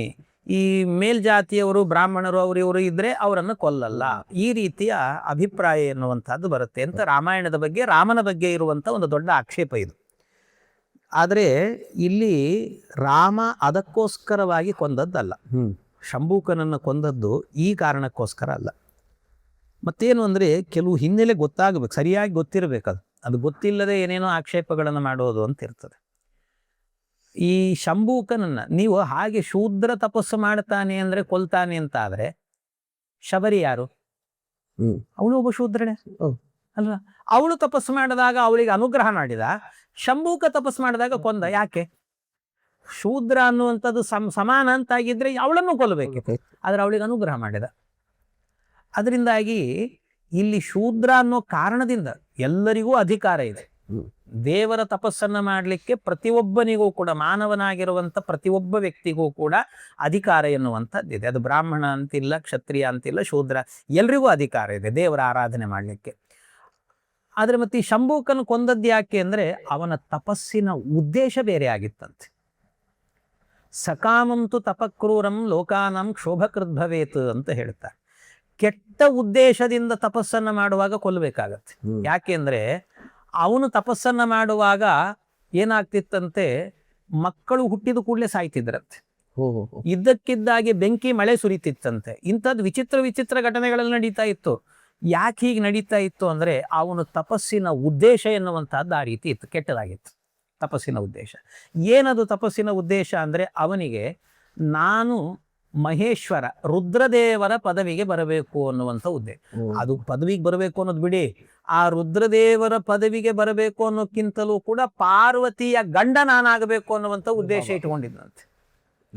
ಈ ಉದ್ದೇಶ, ಇಂಥ ದುರುದ್ದೇಶವನ್ನಿಟ್ಟುಕೊಂಡು ತಪಸ್ಸನ್ನು ಮಾಡ್ತಾ ಇದ್ದ. ಆದ್ದರಿಂದಾಗಿ ಈ ಹಿನ್ನೆಲೆಯಲ್ಲಿ ಏನು ಶಂಭೂಕನನ್ನು ವಧೆ ಮಾಡಿದ್ದೆ ಹೊರತು ರಾಮ, ಹೊರತಾಗಿ ಬರೀ ತಪಸ್ಸು ಮಾಡಿದ ಅನ್ನೋ ಉದ್ದೇಶಕ್ಕೋಸ್ಕರ.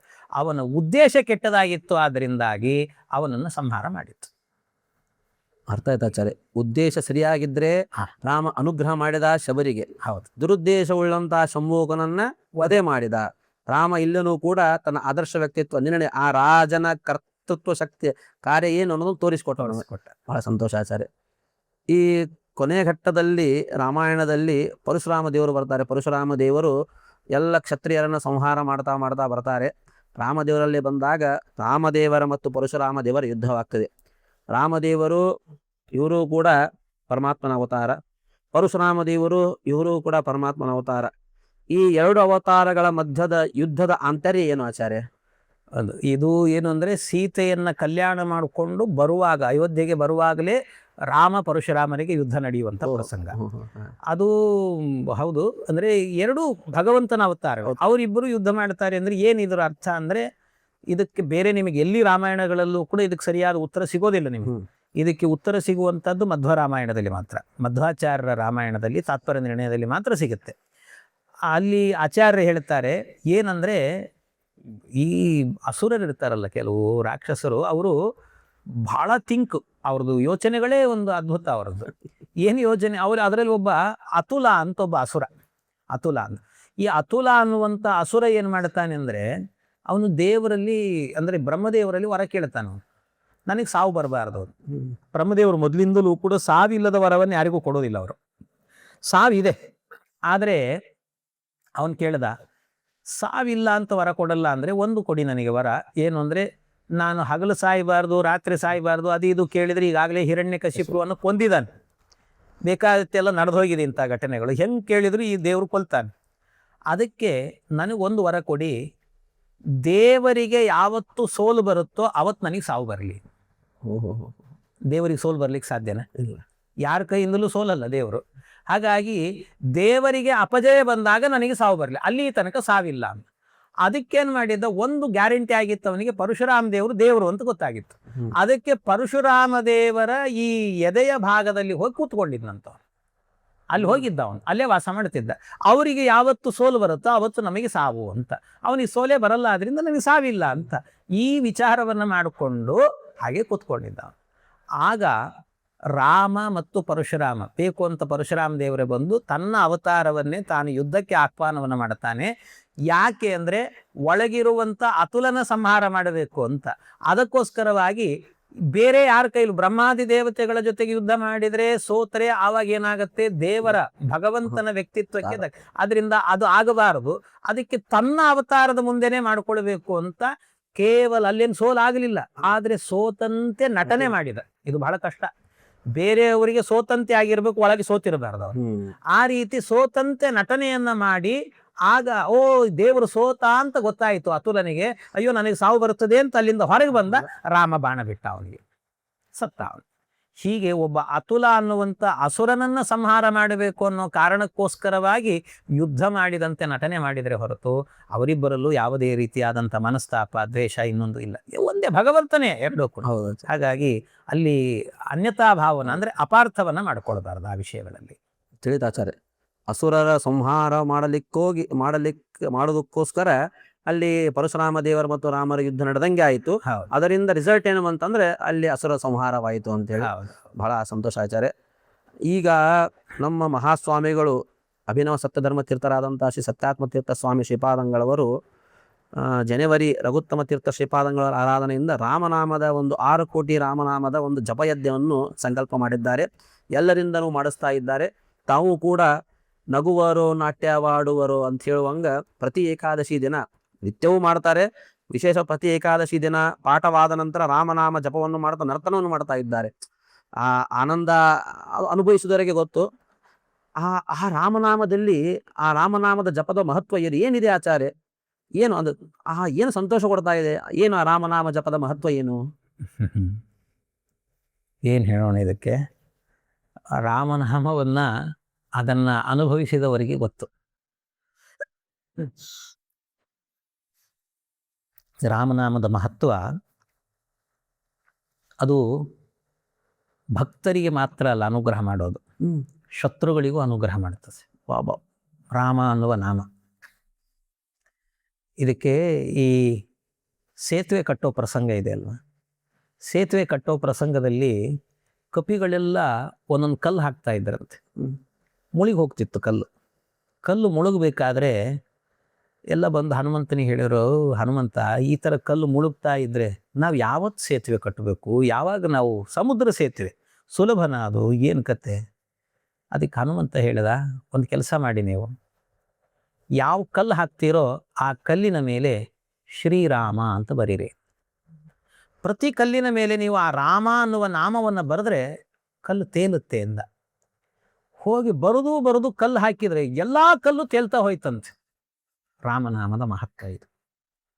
ರಾಮ ಅನ್ನುವ ನಾಮಕ್ಕಿರುವ ಮಹತ್ವ ಎಲ್ಲ ಕಡೆ ಪ್ರಚಾರ ಆಯ್ತಂತೆ. ಇದು ಪ್ರಚಾರ ಆಗಿ ಎಷ್ಟರ ಮಟ್ಟಿಗೆ ಪ್ರಚಾರ ಆಯಿತು ಅಂದರೆ ಎಲ್ಲ ಕಡೆ ಪ್ರಚಾರವಾಗಿ ಎಲ್ಲರೂ ರಾಮನಾಮ ಸ್ಮರಣೆ ಮಾಡ್ಲಿಕ್ಕೆ ಶುರು ಮಾಡಿದರು. ರಾಮ ರಾಮ ರಾಮ ರಾಮ ಅಂತ ಎಲ್ಲರೂ ರಾಮ ರಾಮ ರಾಮ ಅಂತ ಹೇಳ್ತಿದ್ರು. ಎಲ್ಲರೂ ರಾಮ ರಾಮ ರಾಮ ಅಂತ ಹೇಳುವಾಗ ಈ ವಿಷಯ ಲಂಕಾಪಟ್ಟಣಕ್ಕೆ ಸುದ್ದಿ ಮುಟ್ಟಿತು. ರಾಮನಾಮಕ್ಕೆ ಭಾರಿ ಶಕ್ತಿ, ಹೆಸರು ಬರೆದು ಕಲ್ಲು ಹಾಕಿದ್ರೆ ಕಲ್ಲು ತೇಲ್ತದೆ ಅಂತಂದರು. ಎಲ್ಲರೂ ಕೂಡ ಸೇರಿಕೊಂಡು ರಾಮ ರಾಮ ಅಂತ ರಾಕ್ಷಸರು ಕೂಡ ರಾಮಾಯ ಸ್ವಸ್ತಿ ಅನ್ನಲಿಕ್ಕೆ ಶುರು ಮಾಡಿದ್ರಂತೆ. ರಾಮಾಯ ಸ್ವಸ್ತಿ ಅನ್ನುವಾಗ ಅವರೆಲ್ಲ ರಾವಣನಿಗೆ ಗೊತ್ತಾಯ್ತು ವಿಷಯ. ಎಲ್ಲಿ ರಾಮನ್ ಪಾರ್ಟಿಗೆ ಸೇರ್ಕೊಂಡ್ಬಿಡ್ತಾರೋ ಇವರು ಅಂತ ಭಯದಿಂದ ಅವನೇನು ಮಾಡಿದಂತೆ, ಅನೌನ್ಸ್ ಮಾಡಿದಂತೆ ಸಭೆ ಕರೆದು, ರಾಮನಾಮಕ್ಕಷ್ಟೇ ಅಲ್ಲ ಶಕ್ತಿ ಇರೋದು, ಅದು ಆ ಶಕ್ತಿ ನನಗೂ ಇದೆ ಅಂತಂದ. ನನಗೂ ಇದೆ, ನಾನು ಕಲ್ಲು ಹಾಕಿದ್ರು ತೇಲ್ತದೆ ಅಂತಂದ. ನಾನು ಕಲ್ಲು ಹಾಕ್ತೀನಿ ತೇಲ್ತದೆ ಅಂತ ಅಂದ ಕೂಡ್ಲೇನೆ ಯಾರೋ ಏನೋ ಮೂಲೆಯಲ್ಲಿ ನಿಂತುಕೊಂಡವನೊಬ್ಬ ಹಾಕಿ ನೋಡೋಣ ಹೇಗಾದ್ರೆ ಅಂದ್ಬಿಟ್ಟ. ಯಾರಂದು ಅಂತ ಗೊತ್ತಾಗಲಿಲ್ಲ. ಇವನಿಗೆ ಹಾಕು ಅಂದ ಕೂಡಲೇ ಹಾಕುವಂಥ ಪ್ರಸಂಗ ಬಂದ್ಬಿಡ್ತು. ಯಾರೋ ಒಬ್ರು ಬಂದು ಕಲ್ಲು ಕೈಯಲ್ಲೇ ಕೊಟ್ಬಿಟ್ರಂತ, ಹಾಕಿ ನೀನು ಅಂತ. ಇವನು ಸಮುದ್ರ ತೀರಕ್ಕೆ ಬಂದು ನಿಂತುಕೊಂಡ ಹಾಕಬೇಕು, ಹಿಂಗೆ ಎತ್ತುತ್ತಾನೆ, ಹಿಂಗಂತಾನೆ ಒಂದು ಸರ್ತಿ ಹಾಕ್ಲಿಕ್ಕೆ ಮನಸ್ಸಿಲ್ಲ ಅವನಿಗೆ. ಯಾಕೆ ಅಂದರೆ ಅವನಿಗೆ ಹೆದರಿಕೆ, ನಾನು ಕಲ್ಲು ಹಾಕ್ತೀನಿ ಅದು ಮುಳುಗ್ತದೆ, ಎಲ್ಲ ಜನ ನಿಂತವ್ರು ನೋಡಿ ಗೊಳ್ಳಂತ ನಗುತ್ತಾರೆ, ದೊಡ್ಡ ಅವಮಾನ ಆಗತ್ತೆ ನನಗೆ ಅಂತ ಭಾಳ ದುಃಖ ಅವನಿಗೆ. ಏನು ಮಾಡಲಿ ಅಂತ. ಆದರೂ ಒಂದು ಸರ್ತಿ ಜೋರಾಗಿ ಎತ್ತಿ ಕಲ್ಲನ್ನು ಹಾಕಿದ. ಆ ರಾವಣ ಹಾಕಿದ ಕಲ್ಲು ಸಮುದ್ರ ಮುಟ್ಟಿತು, ರಾವಣನ ಕಲ್ಲು ತೇಲಿಬಿಡ್ತಂತ. ರಾವಣ ಹಾಕಿದ್ದು ತೇಲಿಬಿಡ್ತು. ಗಾಬರಿ ಆಯ್ತು ಎಲ್ರಿಗೂ. ಅಲ್ಲಿ ತನಕ ರಾಮಾಯ ಸ್ವಸ್ತಿ ಅಂದವರೆಲ್ಲ ರಾವಣಾಯ ಸ್ವಸ್ತಿ ಅಂದ್ರಂತ. ಒಂದು ಸರ್ತಿ ರಾವಣನನ್ನೇ ಹೊಗಳಲಿಕ್ಕೆ ಶುರು ಮಾಡಿದ್ರು. ಭಾರಿ ಭಾರಿ ಆಯ್ತಿದು ಅಂತ. ಎಲ್ಲ ಆದ ನಂತರ ಏಕಾಂತದಲ್ಲಿರುವಾಗ ರಾವಣನ ಹೆಂಡತಿ ಇದ್ಲಲ್ಲ ಮಂಡೋದರಿ, ಅವಳು ಕೇಳಿದ್ಲಂತೆ. ಯಾಕೆಂದ್ರೆ ಈ ಗಂಡಂದ್ರೆಲ್ಲ ಏನು ಅಂದರೆ ಅಲ್ಲಿ ಇಲ್ಲಿ ಹೋದಾಗ ಹಂಗೆ ಹಿಂಗೆ ಅಂತ ಕೊಚ್ಕೊಳ್ಳೋದು ಜಾಸ್ತಿ. ಅವ್ರ ಸಾಮರ್ಥ್ಯ ಏನು ಅಂತ ಅನ್ನೋದನ್ನ ಹೆಂಡತಿನ ಕೇಳ್ಬಿಡ್ಬೇಕಷ್ಟೆ. ಕೂಡ್ರಿ ನಮ್ಮ ಮನೆಯವ್ರು ನಮಗೆ ಗೊತ್ತಿಲ್ಲ ಅಂತಾರೆ ಅವ್ರು. ಹಾಗೆ ಅದಕ್ಕೆ ಮಂಡೋದರಿಗೆ ಅನ್ನಿಸ್ತು, ಇವನು ನನ್ನ ಗಂಡನಿಗೆ ಇಷ್ಟು ಸಾಮರ್ಥ್ಯ ಇಲ್ಲ ಹೇಗಿದು. ಏಕಾಂತದಲ್ಲಿ ರಾತ್ರಿ ಕೇಳಿದ್ಲಂತೆ, ಅಲ್ಲ ನೀವು ಹಾಕಿದ ಕಲ್ಲು ತೇಲ್ಸಲ್ಲ, ಏನಿದ್ರ ಗುಟ್ಟು ಅಂತ. ಇವನು ಪೆದ್ದ, ಇವನು ಹೇಳ್ದ, ಏನು ಅಲ್ಲ ಈ ಗುಟ್ಟು ನಾನು ಯಾರಿಗೂ ಹೇಳಿಲ್ಲ, ನೀನು ಯಾರಿಗೂ ಹೇಳಬಾರ್ದು ಅಂತ. ಎಲ್ಲಾದರೂ ಉಂಟೆ, ಹೆಣ್ಮಕ್ಳು ಬಾಯಿಗೆ ಸಿಕ್ಕರೆ ಹೇಳದೇ ಇರ್ತಾರೆ ಅವ್ರು ಯಾರಾದರೂ. ಇವತ್ತು ನಮ್ಮ ತನಕ ಈ ಸುದ್ದಿ ಬಂದಿದೆ ಅಂತಂದರೆ ಮತ್ತೆ ಹೇಳದೇ ಇದ್ರೆ ಹೆಂಗೆ ಆಗ್ತದೆ. ಅದಕ್ಕೆ ಆಯಿತು ಅಂತ ಹೇಳಿದ್ನಂತೆ. ಏನು ಹೇಳಿದ್ರು? ಇಲ್ಲ, ನಾನು ಕಲ್ಲು ಎತ್ತಿದ್ದೆ, ಎದೆಯೆಲ್ಲ ಡವ ಡವ ಡವ ಡವ ಹೊಡ್ಕೊಳ್ತಿತ್ತು, ಕಲ್ಲು ಮುಳುಗ್ತದೆ ಅಂತ ಅನ್ಕೊಂಡಿದ್ದೆ. ಆದರೂ ಒಂದು ಸರ್ತಿ ಕಲ್ಲು ಎತ್ತಿ ಬಿಸಾಕಬೇಕಾದ್ರೆ ರಾಮ ನನ್ನ ರಕ್ಷಣೆ ಮಾಡು ಅಂತ ಹಾಕಿದೆ, ಆ ರಾಮನಾಮ ಸ್ಮರಣೆಯಿಂದ ಕಲ್ಲು ತೇಲಿಬಿಡ್ತು ಅನ್ನಂತೆ. ಅರ್ಥ ಮಾಡ್ಕೊಳ್ರಿ, ರಾಮ ಅನ್ನುವ ನಾಮದ ಶಕ್ತಿ ಭಕ್ತರಿಗಲ್ಲ ಶತ್ರುಗಳಿಗೂ ಅನುಗ್ರಹ ಮಾಡುತ್ತೆ ಅಂದರೆ ಭಕ್ತರಿಗೆ ಅನುಗ್ರಹ ಮಾಡದೇ ಇರುತ್ತಾ? ಇದು ರಾಮನಾಮದ ಶಕ್ತಿ. ಅದರಿಂದ ರಾಮ ರಾಮ ರಾಮ ಹೇಳ್ತಾ ಇದ್ರೆ ಸಾಕಂತೆ. ಆ ನಾಮದಲ್ಲೇ ಎಂಥ ಶಕ್ತಿ ನೋಡಿ. ರಾ ಅನ್ನುವಾಗ ಬಾಯಿ ತೆಗಿತೇವೆ, ಮಾ ಅನ್ನುವಾಗ ಬಾಯಿ ಮುಚ್ಚುತ್ತೇವೆ. ಎರಡು ತುಟಿ ಒಂದಾಗುತ್ತೆ. ಮಾ ಅನ್ನುವಾಗ ಎರಡು ತುಟಿ, ಆದ್ರೆ ರಾ ಅನ್ನುವಾಗ ಎರಡು ಬಾಯಿ ಓಪನ್ ಆಗುತ್ತೆ. ಅಂದ್ರೆ ಅರ್ಥ ಏನು ಗೊತ್ತಾ? ರಾ ಅಂದಾಗ ಒಳಗಿದ್ದ ಪಾಪ ಎಲ್ಲ ಹೊರಗೆ ಹೋಗುತ್ತಂತೆ. ಮಾ ಅನ್ನುವಾಗ ಹೊರಗೆ ಬಂದ ಪಾಪ ಮತ್ತೆ ಒಳಗೆ ಬರಲ್ಲಂತೆ. ಇದು ರಾಮ ಅನ್ನುವ ನಾಮಕ್ಕಿರುವಂಥ ಶಕ್ತಿ ಅಂತ. ಹೀಗೆ ಇಷ್ಟೇ ಅಲ್ಲ, ಅನೇಕ ರಾಮ ರಾಮ ರಾಮೇತಿ ರಮೇ ರಾಮೇ ಮನೋರಮೆ ಅಂತ ಹೇಳ್ತಾರಲ್ಲ. ಪಾರ್ವತೀ ದೇವಿಯರು ಕೂಡ, ಅಂದರೆ ರುದ್ರದೇವರು ಸತಿಗೆ ಹೇಳಿದಂಥ ನಾಮ ಅಂತ ಹೇಳ್ತಾರೆ. ಪಾರ್ವತೀ ದೇವಿಯರು ಅವರೊಂದು ಪ್ರತಿನಿತ್ಯವೂ ಕೂಡ ಒಂದು ಸಂಪ್ರದಾಯ ಇಟ್ಟುಕೊಂಡಿದ್ದರು. ಅವರ ಪದ್ಧತಿ, ಅವರದ್ದು ಒಂದು ಅನುಷ್ಠಾನ ಏನು ಅಂದರೆ, ನಿತ್ಯವೂ ಕೂಡ ವಿಷ್ಣು ಸಹಸ್ರನಾಮ ಪಾರಾಯಣ ಮಾಡದೇನೆ ಒಂದು ಹನಿ ಬಾಯಿಗೆ ನೀರು ಹಾಕ್ಕೊಳ್ಳಲ್ಲ ಅಂತ. ಪ್ರತಿನಿತ್ಯ ವಿಷ್ಣು ಸಹಸ್ರನಾಮ ಪಾರಾಯಣ ಅವ್ರದ್ದು. ಒಂದು ದಿವಸ ಏನೋ ತರಾತುರಿ ಅರ್ಜೆಂಟು, ಧನುರ್ಮಾಸದ ಊಟ ಬರಬೇಕು ಅಂತ ದಂಪತಿಗಳು ಊಟಕ್ಕೆ ಹಾಕಬೇಕು ಅಂತ ಕರೆದಿದ್ದಾರೆ. ಯಾರು ಹೋಗಬೇಕು, ರುದ್ರದೇವರು ಬೇಗ ಬಾ ಅಂತ ಹೇಳ್ತಿದ್ದಾರೆ. ಬರ್ಲಿಕ್ಕೆ ಇಲ್ಲ, ನಾನು ವಿಷ್ಣು ಸಹಸ್ರನಾಮ ಪಾರಾಯಣ 20 ನಿಮಿಷ ಕನಿಷ್ಠ ಬೇಕು ಅಂತ. ಇಲ್ಲ, ಅಷ್ಟು ಟೈಮ್ ಇಲ್ಲ ಅಂತ ಇವರು. ಇಲ್ಲ, ಬರಲೇಬೇಕು. ಇಲ್ಲ, ನಾನು ಪಾರಾಯಣ ಮಾಡದೆ ಬರೋದಿಲ್ಲ ಅಂತ.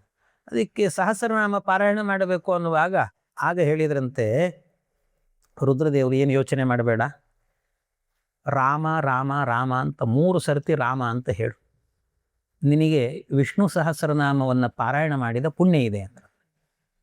ಅದು ಹೆಂಗೆ ಅಂದರೆ ನೋಡಿ, ರಾಮ ರಾಮ ರಾಮ ಅಂದ್ರಲ್ವ, ರಾಮ ಅಂದ್ರೆ ಅರ್ಥ ಏನು ಗೊತ್ತಾ? ರಾಮ ಅಂದರೆ ರಾ ಅನ್ನುವಂಥದ್ದು 2ನೇ ಅಕ್ಷರ, ಅವರ್ಗೀಯ ವ್ಯಂಜನಾಕ್ಷರಗಳಲ್ಲಿ 2. ಯಾರ. ಮ ಅಂದರೆ ಪಪ ಬ ಭ ಮ, ಪವರ್ಗದಲ್ಲಿ 5ನೇ ಅಕ್ಷರ 5. ರಾಮ ಗುಣವಂತ, ಅದರಿಂದ ಗುಣಸ್ರಿ ಅಂತ. 2 × 5 ಎಷ್ಟು? 10. ಇದು ಮೊದಲನೇ ಸರ್ತಿ ರಾಮ ಅನ್ನುವಾಗ ಸಿಗುವಂತಹದ್ದು ಸಂಖ್ಯೆ. 2ನೇ ಬಾರಿ ರಾಮ ಅಂದರೆ ರಾ 2 ಮಾ 5, 2 × 5 10. ಈ 10 ಆ 10 ಇಂಟು ಮಾಡ್ರಿ 100. ಆಮೇಲೆ ಪುನಃ ಮತ್ತೆ 3ನೇ ಬಾರಿ ರಾಮ ಅನ್ನುವಾಗ 2 × 5 10, 100 × 10 1000. ಸಹಸ್ರನಾಮ ತತ್ತುಲ್ಯಂ ರಾಮನಾಮವರಾನನೆ. ಸಂಖ್ಯಾಶಾಸ್ತ್ರವೂ ಕೂಡ 1000 ನಾಮಗಳನ್ನು ಪಾರಾಯಣ ಮಾಡಿದ ಪುಣ್ಯ ಒಂದು ರಾಮ ಅನ್ನುವಂಥ, ಅಂದರೆ 3 ಸರ್ತಿ ರಾಮ ಅನ್ನುವಂಥ ನಾಮವನ್ನು ಹೇಳಿದರೆ ಸಾಕು, ಆ ಪುಣ್ಯ ಎನ್ನುವಂಥದ್ದಿದೆ ಅಂತ ಹೇಳ್ತಾರೆ. ಹಾಗಾಗಿ ಅಷ್ಟು ಅದ್ಭುತವಾದಂಥ ನಾಮ ಆ ರಾಮನಾಮ ಎನ್ನುವಂಥದ್ದು. ಅದರ ಶಕ್ತಿಯೇ ಅದ್ಭುತ, ಅದರ ಶಕ್ತಿಯೇ ಅದ್ಭುತ. ಅನುಭವಿಸಿದವರಿಗೆ ಇವತ್ತು ಅದನ್ನು ಅನುಭವಿಸಿದ ಮಹಾತ್ಮರು ಪರಮಪೂಜ್ಯ ಸತ್ಯಾತ್ಮ ತೀರ್ಥ ಶ್ರೀಪಾದಂಗಳವರು. ಅದರಿಂದಲೇ ಅವರು ಏನಂತಾರೆ, ಜಗನ್ನಾಥ ದಾಸರು ಹೇಳಿದಂತೆ ಅಳುವರು ನಗುವರು ನಾಟ್ಯವಾಡುವರು ಅಂತ ಮೈ ಮರೀತಾರೆ ಅವರು.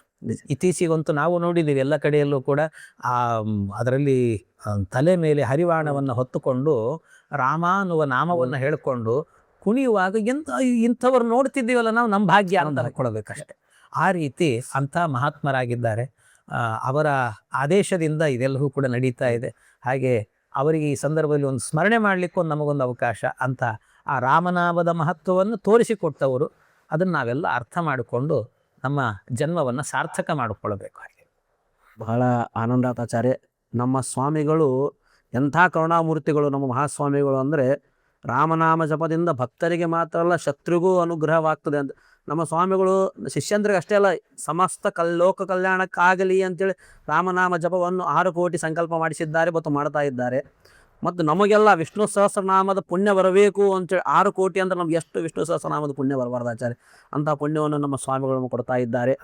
ಈ ಮಹಾಸ್ವಾಮಿಗಳ ಆಜ್ಞೆಯಿಂದಲೇ ಈ ಜಿಜ್ಞಾಸೆ ತಂಡ ಈ ಒಂದು ಸಮಾಜಕ್ಕೆ ಉಪಯೋಗವಾಗುವಂಥ ಏನಾರ ಒಂದು ಕಾರ್ಯವನ್ನು ಮಾಡಬೇಕಂತೇಳಿ ಈ ಒಂದು ಪಾಡ್ಕಾಸ್ಟನ್ನು ಮಾಡ್ತಾ ಇದ್ದೇವೆ ಆಚಾರ್ಯ. ಈ ಪಾಡ್ಕಾಸ್ಟಿಗೂ ಕೂಡ ಅವರ ಛಾಯಾಚಿತ್ರದಲ್ಲೇ ಮಾಡ್ತಾ ಇದ್ದೇವೆ. ನಮ್ಮ ಮಹಾಸ್ವಾಮಿಗಳು ನಿರ್ಮಿಸಿಕೊಟ್ಟಂತಹ ಈ ಶ್ರೀರಾಮ ವಿದ್ಯಾರ್ಥಿ ನಿಲಯದ ಒಂದು ರೂಮಿನಲ್ಲಿ ನಮಗಿಷ್ಟೆಲ್ಲ ವ್ಯವಸ್ಥೆ ಮಾಡಿ ಕೊಟ್ಟು ಸ್ವಾಮಿಗಳ ಅನುಗ್ರಹದಿಂದ ಈ ಪಾಡ್ಕಾಸ್ಟನ್ನು ನಾವು ಮಾಡ್ತಾ ಇದ್ದೇವೆ. ಇದು ನಮ್ಮ 2ನೇ ಪಾಡ್ಕಾಸ್ಟ್ ಆಚಾರ್ಯ. ಈ ಪಾಡ್ಕಾಸ್ಟು ತಮಗೆ ಹೆಂಗೆ ಅನ್ನಿಸ್ತು ಮತ್ತು ಈಗಿನ ಯುವಜನತೆಗೆ ರಾಮಾಯಣದ ಬಗ್ಗೆ ತಾವು ಏನು ಹೇಳಲಿಕ್ಕೆ ಇಚ್ಛಪಡ್ತೀರಿ, ಅದನ್ನು ಯುವಜನತೆ ಹೆಂಗೆ ಅಳವಡಿಸಿಕೊಳ್ಳಬೇಕು ಅನ್ನೋದನ್ನು ಹೇಳಿ ನಾವು ಅನುಗ್ರಹ ಮಾಡಬೇಕಾಗಿ ಪ್ರಾರ್ಥನೆ ಆಚಾರ್ಯ. ಈ ಅಂದರೆ ಒಂದು ನಮಗೆ ಪರಮ ಪೂಜ್ಯ ಶ್ರೀಪಾದಂಗಳವರು ನಮ್ಮ ಹುಬ್ಬಳ್ಳಿ ಜನತೆಗೆ ಒಂದು ದೊಡ್ಡ ಭಾಗ್ಯವನ್ನು ಕಲ್ಪಿಸಿಕೊಟ್ಟಿದ್ದಾರೆ. ಅದನ್ನು ಸೇವೆ ಮಾಡಲಿಕ್ಕೆ ಅಂತ ಅನೇಕರು, ನೀವೆಲ್ಲ ತಂಡ ಪ್ರತಿಯೊಬ್ಬರದ್ದು ಕೂಡ